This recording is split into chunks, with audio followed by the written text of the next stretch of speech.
Mga kababayan ni PBBM sa Ilocos Norte tumutok sa SONA sa isinagawang widescreen viewing ng LGU. Tunghayan sa ulat ni Gab De Luna.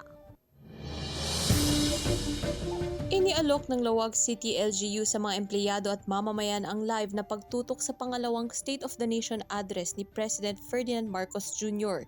sa pamamagitan ng widescreen projector sa Lawag City Auditorium. Ipinalabas din ang SONA sa dalawang telebisyon sa Treasury Office na nagsilbing monitor ng mga empleyado at mga kliyente. So, sinet up namin yung Lawag City Auditorium natin.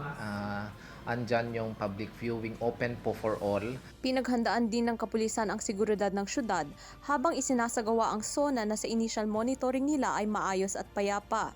Nag-live streaming din ang LGU sa kanilang social media account para sa mga residenteng nanood sa kani-kanilang bahay. Sa ating official page, sa Facebook page ng City Government of Lawag, naka-live streaming po tayo doon.